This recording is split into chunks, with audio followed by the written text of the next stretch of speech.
The Park family locked up their corner store during the 1992 LA riots and vanished into the chaos of burning streets. Their car was found abandoned 3 blocks away, doors open, groceries still warm in the back seat. No bodies, no ransom demands, no arrests. For 30 years, their Koreatown neighbors whispered theories, until an elderly woman's deathbed confession revealed a truth no one saw coming. What he admitted will make you question everything you thought you knew about loyalty. The Park family of 5 vanished during the chaos of the 1992 LA riots. Their convenience store was found looted and burned, but their bodies were never recovered. Police assumed they'd fled the city like thousands of other Korean families. For 30 years, their disappearance was just another tragedy lost in the violence, until their elderly neighbor made a deathbed confession that revealed a truth so horrific it would rewrite the history of America's deadliest civil unrest. December 15, 2022, 3:47 a.m. LA County Hospital, room 314. The machine surrounding Ruby Washington's bed beeped steadily, marking what everyone knew were her final hours. At 97, she'd survived the Great Depression, World War II, the Civil Rights Movement, and 30 years of carrying a secret that had slowly poisoned her soul. Her grandson Malik sat in the bedside chair he'd occupied for 3 days straight, holding her fragile hand as she drifted between consciousness and whatever dreams or nightmares visited people at the edge of death. The doctors had said it could be any moment now. Kidney failure was winning its final battle against a body that had simply lived too long. But Ruby Washington wasn't ready to die. Not yet. Not until she'd spoken the words that had been clawing at her throat for 3 decades. "Malik," she whispered, her voice barely audible above the hum of medical equipment. "Malik, baby, you need to know." Her grandson leaned closer, expecting another rambling story about her childhood in Alabama or her late husband's days working for the railroad. Instead, what came out her mouth made his blood run cold. "The Korean family," she said, her eyes suddenly sharp with clarity. "The Parks. From the store. They didn't run away during the riots. Baby, they didn't run away." Malik had heard about the Park family his entire life. Everyone in the neighborhood remembered them. The quiet Korean immigrants who'd run the corner market, who'd worked 16-hour days, 7 days a week, who'd vanished during the chaos of April 1992 and never been seen again. His grandmother had lived next door to their store for 30 years. She'd watched their children grow up. "Grandma, what are you talking about?" Ruby's grip on his hand tightened with surprising strength. "I saw it happen, Malik. I saw them get killed. I watched those men, those white men in masks. I watched them murder that whole family in the alley behind their store. And I never said nothing. For 30 years, I never said nothing." The confession poured out of her like water through a broken dam. Names, faces, details that only someone who'd witnessed horror could know. She told him about the police car in the alley, about the badges hidden under riot gear, about a systematic plan to murder Korean families while the city burned and nobody would think to look for the real killers among the chaos. "I was so scared," she whispered, tears streaming down her weathered cheeks. "They saw me watching from my window. One of them pointed right at me, said if I ever told anybody, they'd come back for me and mine. So I kept quiet. But those babies, that whole family, they deserved better than dying forgotten." Malik's hands were shaking as he reached for his phone. His grandmother was dying, but her mind was crystal clear. These weren't the wanderings of a failing brain. This was a witness statement 30 years in the making. "Grandma, I need you to tell me everything. Every detail you remember. And I'm going to record it." "Okay." Ruby Washington nodded, her eyes closing with relief. Finally, she could let go of the secret that had been killing her from the inside out. What she told him in those final hours would shatter everything Los Angeles thought it knew about the deadliest riots in American history. And it would prove that sometimes the most important truths are the ones people are too afraid to speak until they have nothing left to lose. James Park had calloused hands and tired eyes, but when he looked at his family gathered around the dinner table above their convenience store, he saw everything he'd crossed an ocean to find. It was March 1992, and after 5 years in America, the Parks had built something that felt permanent, something that felt like home. At 45, James carried the weight of being the family's anchor in a country that still felt foreign despite his best efforts. He'd been an electrical engineer in Seoul, designing circuit boards for Samsung, but his Korean credentials meant nothing in Los Angeles. So he'd taken his life savings, exactly $3,247, and bought a small convenience store in South Central LA, in a neighborhood where rent was cheap and dreams were expensive. "Pass the kimchi, please," said 17-year-old Michael in perfect English, the language of his future. He was 3 months away from graduating as valedictorian from Manual Arts High School, with an acceptance letter to UCLA hidden in his bedroom drawer. Pre-med track. He wanted to be a pediatrician, to help kids like his little brother Danny navigate between two worlds. Susan Park, 42, smiled as she watched her eldest son translate jokes for his father. She'd been a literature teacher in Korea, but here she spent her days learning English by watching soap operas with the sound turned up and subtitles turned on. Every evening, she attended ESL classes at the community center, dreaming of the day she could read American novels in their original language without a dictionary. Danny's team made the playoffs, Grace announced, beaming at her 9-year-old brother. At 14, Grace was the family's cultural translator, equally comfortable speaking Korean with her grandmother on the phone and chatting with her African-American classmates at school. She played piano at the local Baptist church, where Mrs. Washington from next door had invited her after hearing her practice scales through their shared wall. Danny Park was born in America, which made him simultaneously the family's greatest hope and biggest challenge.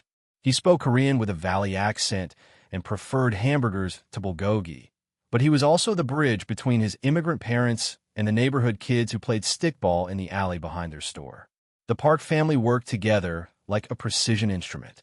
James opened the store at 6 a.m. every morning. Susan handled the register during school hours, and the children took shifts in the afternoon. They knew their customers by name. Mrs. Rodriguez, who bought milk for her 5 kids. Old Mr. Thompson, who needed help reaching items on high shelves. The teenager called Smooth, who always paid for his Coca-Cola with exact change in nickels and dimes.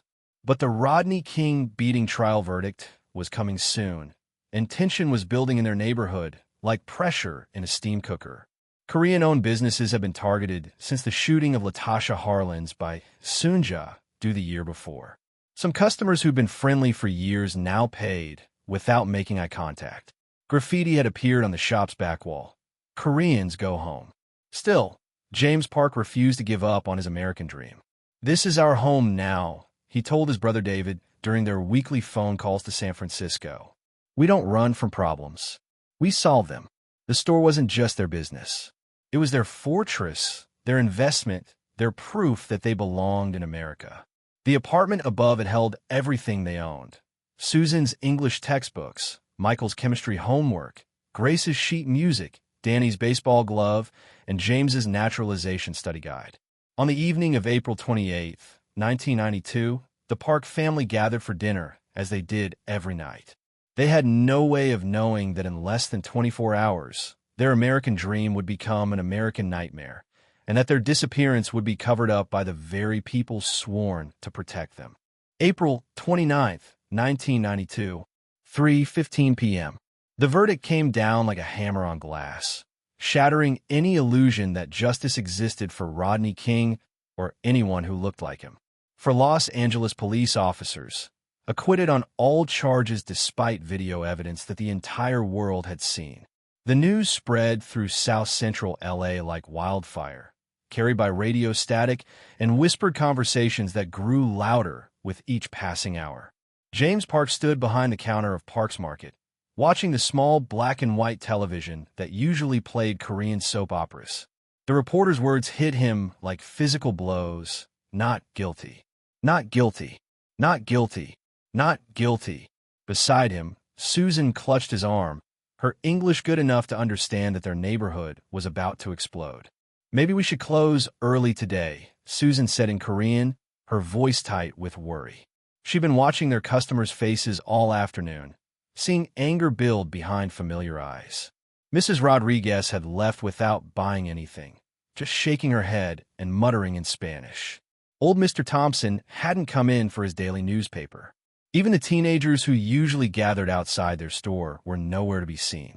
James nodded and began pulling security shutters down over the windows. He'd installed them 2 months ago after 3 Korean-owned businesses on Western Avenue had been firebombed. His brother David had called them paranoid, but James understood something that his successful San Francisco sibling didn't. In America, being prepared for hatred wasn't paranoia. It was survival. The children arrived home from school to find their parents boarding up their life's work. Michael dropped his backpack when he saw his father hammering plywood over the front door. "Dad, what's happening?" "The police who beat Rodney King," James said in his careful English. "They go free." People very angry. Grace translated for Danny, whose Korean was still elementary despite their parents' efforts. At 9, he couldn't quite grasp why a verdict about someone he'd never met could threaten the store where he'd grown up helping customers and doing homework behind a register. From her window next door, Mrs. Ruby Washington watched the Park family's preparations with growing dread. At 67, she'd lived through Watts in 1965, and she recognized the signs. The way young men gathered on street corners with their hands shoved deep in their pockets. The way mothers called their children inside earlier than usual. The way even the air seemed to vibrate with suppressed fury. Her grandson Malik, 19 and angry about everything, had been talking about making them pay for weeks. Ruby had seen him with Marcus Morrison, the white police officer who'd grown up in the neighborhood before becoming a cop. Morrison still lived nearby, and Ruby never liked the way he looked at Korean families, like they were insects that had invaded his territory. As evening approached, smoke began rising from distant fires. The sound of sirens wailed constantly now, creating a soundtrack of urban breakdown. James gathered his family in their apartment above the store for what he hoped would be a brief siege. "We stay together," he told them in Korean. "We protect what we built. Tomorrow, this will pass, and we'll clean up and start again." But through their boarded windows, they could hear voices growing louder, angrier, closer. Glass was breaking somewhere nearby. Someone was shouting about Korean stores, about taking back what belonged to the community. At 8:47 p.m., James made the phone call that would haunt his brother David for the rest of his life. "We're staying put. This will pass. We've worked too hard to run away now." Those were the last words anyone would ever hear from James Park. By midnight, his family would be gone, and the secret of what happened to them would begin 30 years of silence that would end only with a dying woman's confession. April 30th, 1992, 8 p.m. The Park family huddled in their apartment above the store, listening to Los Angeles tear itself apart 1 block at a time. The radio crackled with reports of looting on Florence and Normandy, of police retreating from entire neighborhoods, of Korean business owners defending their shops with hunting rifles and desperate prayers. James clutched his own rifle, a Winchester he'd bought after the Latasha Harlan shooting but never expected to use. Through the boarded windows, they could hear footsteps on the street below, voices speaking in English too fast and angry for him to understand. Susan held Danny close while Grace and Michael pressed their ears to the floor, trying to gauge how close the violence was getting. At 10:15 p.m., the first Molotov cocktail shattered their front window. The smell of gasoline and smoke filled the apartment instantly.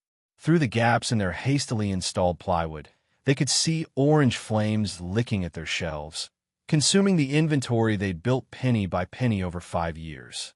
The rice, the instant noodles, the American candy Danny loved, all of it feeding a fire that would erase their dreams in minutes. "We have to go," James said, his voice steady despite the terror in his eyes. Everyone stay together. "We go to the alley. Find help." But as the Park family descended the back stairs with their lives in their hands, they stepped into something worse than the riot chaos they were fleeing. In the narrow alley behind their burning store, for figures waited in the shadows. White men wearing bandanas over their faces, but Ruby Washington could see their eyes from her second-floor window next door. Cold eyes, calculating eyes, eyes that belonged to hunters, not rioters. The leader stepped forward, and Mrs. Washington recognized his walk before she recognized anything else. The slight limp from a football injury in high school. The way he carried his shoulders like he owned whatever ground he stood on. Marcus Morrison, the neighborhood police officer who'd grown up 3 streets over and never forgiven the changing demographics of his childhood home. Well, Morrison's voice carried clearly in the alley's acoustic tunnel.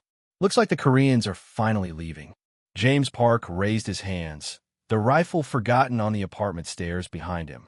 Please, he said in his careful English. We have children. We just want to go somewhere safe. Morrison laughed, and the sound made Mrs. Washington's blood turn to ice water. Safe? You want to go somewhere safe? You should have thought about that before you people started taking over our neighborhood. What happened next would haunt Ruby Washington for 30 years. She watched Morrison's companions surround the Park family like wolves circling deer. She saw James try to shield his children with his body. She heard Susan's scream cut short by a gloved hand. She witnessed Michael's desperate attempt to protect his little brother and sister. And she saw the systematic execution of 5 people whose only crime was believing in the American dream while wearing the wrong faces. Morrison's police radio crackled with reports of fires and looting throughout the city. The perfect cover for murder. In the chaos of the LA riots, who would notice 5 more bodies? Who would investigate 5 more Korean casualties? Who would even bother to count them among the official dead? Mrs. Washington pressed her face against her window, too terrified to move, too horrified to look away. She watched Morrison and his crew load the Park family's bodies into his police cruiser like they were disposing of garbage. She saw them douse the alley with gasoline to burn away blood evidence. She witnessed the systematic erasure of an entire family. And when Morrison looked up at her window and pointed directly at her face, she understood that her silence wasn't optional. It was survival. For 30 years, Ruby Washington would carry the weight of that night. And for 30 years, the Park family would be listed as missing persons who probably fled the city, rather than murder victims whose killers wore badges and used riot chaos to cover their tracks. May 3, 1992. David Park stepped off the plane at LAX, carrying a suitcase full of hope and a heart full of dread. He'd driven through the night from San Francisco after losing contact with his brother's family, arriving to find Los Angeles still smoldering from 6 days of violence that had left 53 people dead and thousands of businesses destroyed. The taxi ride through South Central looked like a war zone. Blackened buildings stood like broken teeth against the sky. National Guard checkpoints blocked major intersections. And everywhere, the acrid smell of smoke and ash hung in the air like the ghost of America's promise. When David reached the corner where Parks Market had stood, he found nothing but a charred foundation and melted metal shelving. The apartment above, where his brother's family had lived and dreamed, was a hollow shell with windows like empty eye sockets staring at nothing. "Excuse me," he said to a National Guardsman standing nearby. "The family who lived here. The Parks. Have you seen them? Do you know where they went?" The soldier, barely older than Michael would have been, shrugged. "Lots of people evacuated during the riots, sir. Most of the Korean families headed to relatives in other cities. Smart move, really. But David knew his brother. James was stubborn, proud, determined to protect what he'd built. He wouldn't have abandoned the store without a fight. And he would never have left without calling his family in San Francisco. At the police station, Detective Morrison, no relation to the Marcus Morrison who'd orchestrated the murders, listened to David's concerns with the weary patience of someone who'd heard similar stories dozens of times that week. "Look, Mr. Park, I understand you're worried about your family. But we got bigger problems right now. 53 confirmed dead, thousands injured, property damage in the billions. Your brother's family probably did what most smart people did. They got out of Dodge when the shooting started." David tried to explain. James had never missed their weekly phone calls. Susan had been planning Michael's graduation party. Grace had a piano recital scheduled. Danny's little league team was in the playoffs. These weren't people who just disappeared. "Have you checked the morgues?" Detective Morrison asked. "The hospitals? Maybe they got caught up in the violence." David had spent 2 sleepless days checking every morgue, every hospital, every emergency shelter in Los Angeles County. No Park family. No bodies matching their descriptions. No record of any Korean family named Park seeking medical treatment during the riots. He hired a private investigator, Thomas Chun, a former LAPD detective who specialized in missing persons cases within the Asian American community. Chun had worked dozens of riot-related disappearances, and he understood what David was facing. The system is overwhelmed, Chun explained in his Koreatown office. LAPD is focused on prosecuting rioters and investigating high-profile deaths. Korean families who vanished during the chaos? They're not a priority. The assumption is that they fled voluntarily. Chin's investigation revealed disturbing patterns. At least 17 Korean families had disappeared during the riots, with minimal police follow-up. Most cases were filed under voluntary departure rather than missing persons. Evidence from destroyed businesses was rarely collected. Witness statements were perfunctory when they were taken at all. It's like the department wants these cases to go away, Chin told David after 3 weeks of hitting bureaucratic walls. Every time I request files, I'm told they're missing or misfiled. Every time I try to interview responding officers, they're unavailable or transferred. The Korean American community rallied around David's search. Families who'd lost their own businesses contributed to a reward fund that eventually reached $25,000. Churches organized prayer vigils. Community leaders demanded meetings with LAPD brass about the missing families. But the city was focused on moving forward, on rebuilding, on putting the riots in the past. Missing Korean families were inconvenient reminders of the chaos everyone wanted to forget. Mrs. Ruby Washington watched David Park's desperate search from her window, the same window where she'd witnessed his family's murder. She saw him hanging flyers with their photographs on telephone poles. She saw him talking to neighbors who claimed they knew nothing. She saw him standing in the alley behind the burned store, calling their names into empty air. And every time she opened her mouth to tell him the truth, she remembered Marcus Morrison's cold eyes pointing at her window, and fear closed her throat like a fist. By September 1992, the official search had been quietly discontinued. David Park returned to San Francisco, broken and bewildered, and the Park family became another unsolved mystery in a city full of secrets that powerful people preferred to keep buried. 30 years is a long time to carry blood on your hands, even when it's someone else's blood that you only witnessed being spilled. Ruby Washington learned that guilt has its own weight, its own gravity that pulls everything in your life toward the dark center of what you should have said but didn't. By 2000, Mrs. Washington had stopped attending church. She couldn't sit through sermons about bearing witness and speaking truth when she'd spent 8 years protecting murderers with her silence. Pastor Williams visited her house monthly, concerned about one of his most faithful congregants. But Ruby always claimed illness kept her away from services. The truth was simpler and more terrible. She couldn't face God while carrying the secret of 5 innocent deaths. Her grandson Malik noticed the change first. His grandmother, who'd raised him with stories and laughter and endless patience, became withdrawn and jumpy. Loud noises made her flinch. Police sirens sent her to bed with migraines. And every April 30th, she'd lock herself in her bedroom and refuse to come out until May was over. Grandma's got the sadness. Malik would tell his friends when they asked why Mrs. Washington didn't smile anymore. But he knew it was more than sadness. It was something that ate at her from the inside, something that made her talk to herself in the middle of the night, something that turned a woman who'd faced down segregation and poverty into someone who jumped at shadows. Marcus Morrison had retired from the LAPD in 1995 with full honors, moving to a ranch outside Phoenix where he raised horses and attended white supremacist rallies. But his message to Mrs. Washington had been clear. Distance didn't matter, retirement didn't matter, and silence was the only thing keeping her family safe. The Korean American community never forgot the Park family. Every year on the anniversary of the riots, their names were read at memorial services.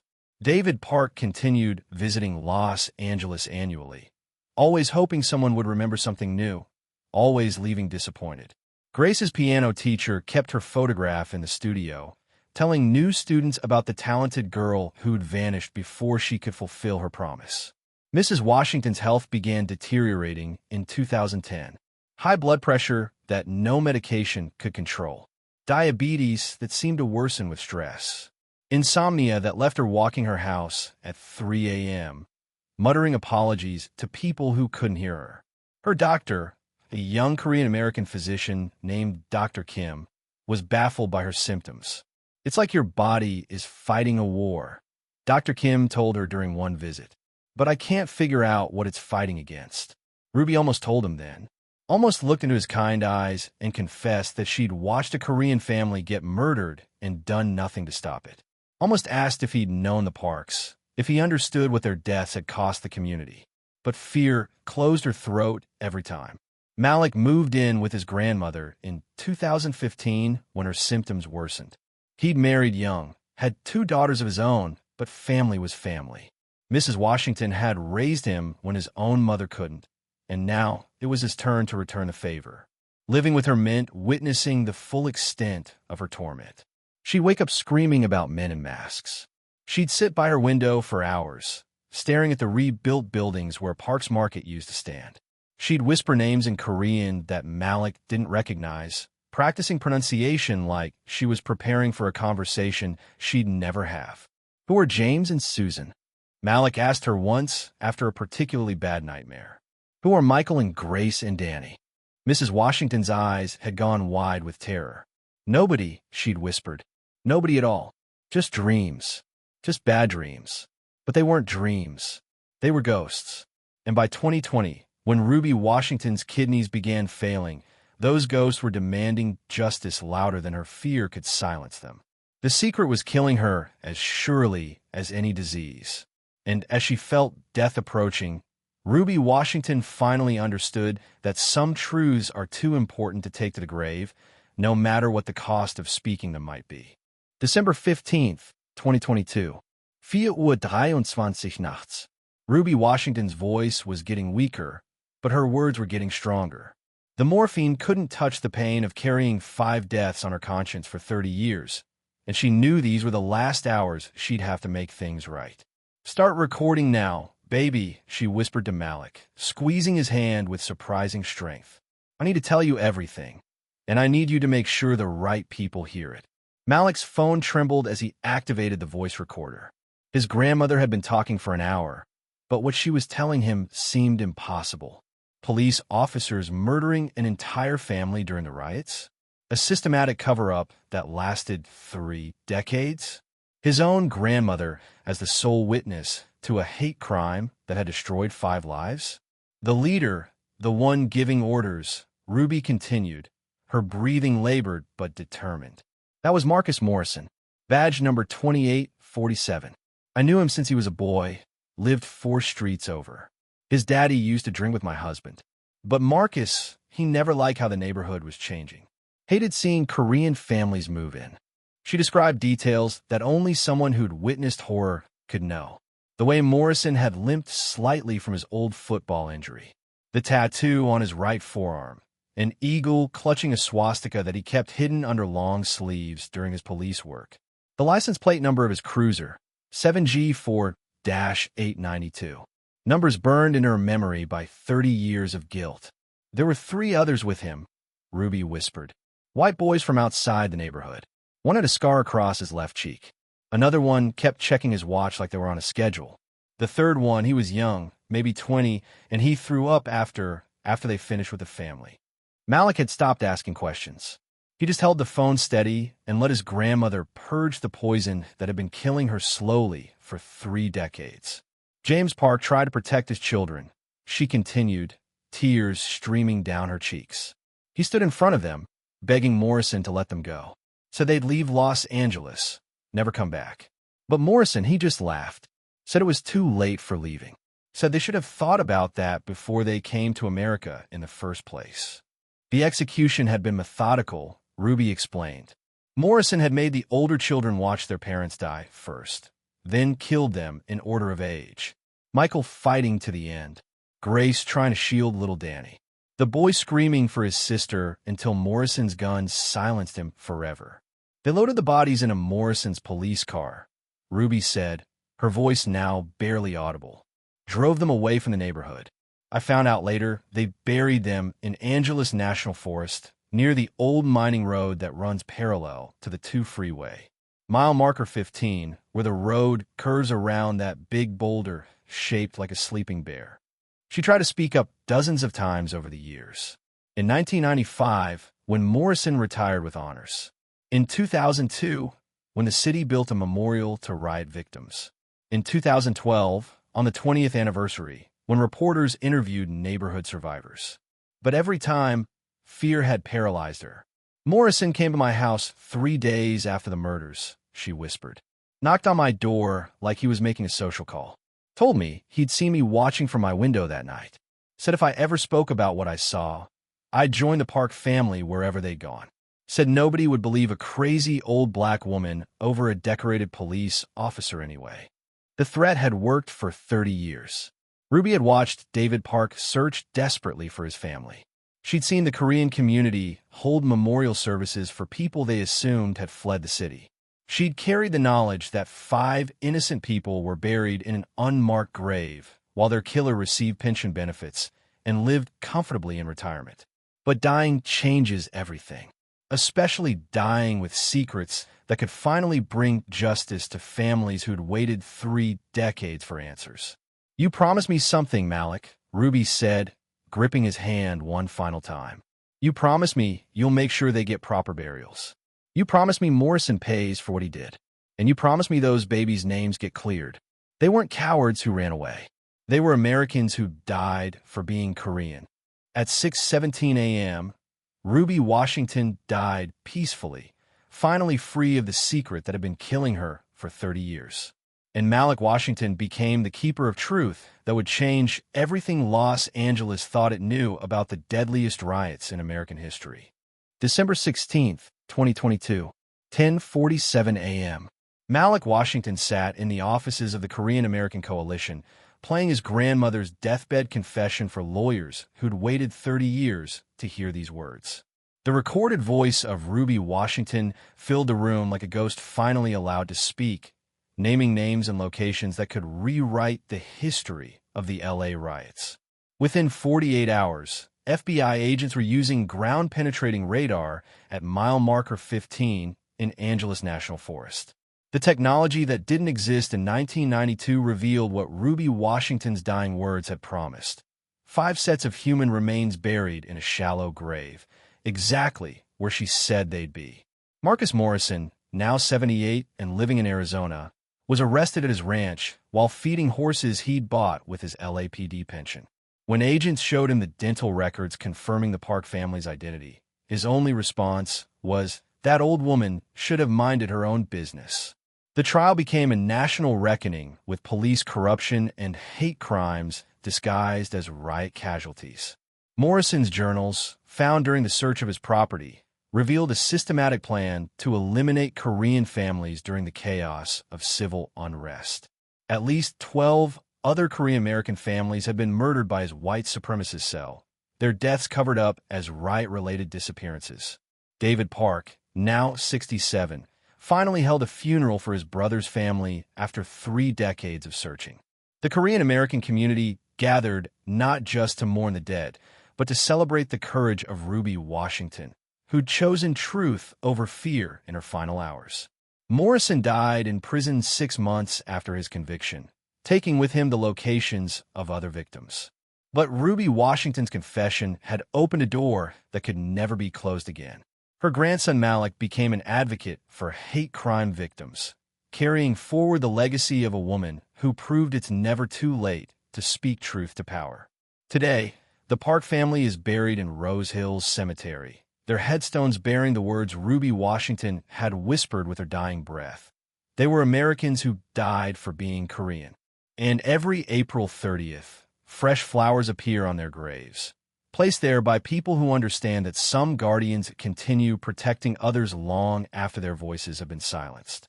The Park family of 5 who walked into Marcus Morrison's trap during the 1992 LA riots proved that Korean Americans would die defending their piece of the American dream.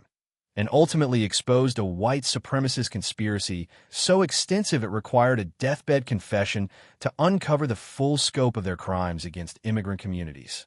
Ruby Washington's dying words, kept secret for 30 years, finally revealed the hate that police badges died trying to conceal. The riot smoke that hid systematic murder became a monument to the courage of one witness who chose truth over a lifetime of silence. How many other immigrant families lie beneath American soil, their murders disguised as riot casualties? What happens when police officers coordinate with supremacist networks to eliminate minority communities? Can democracy survive when protecting the American dream becomes a death sentence? Drop a comment below and let us know. Do you believe law enforcement coordination with hate groups still happens today?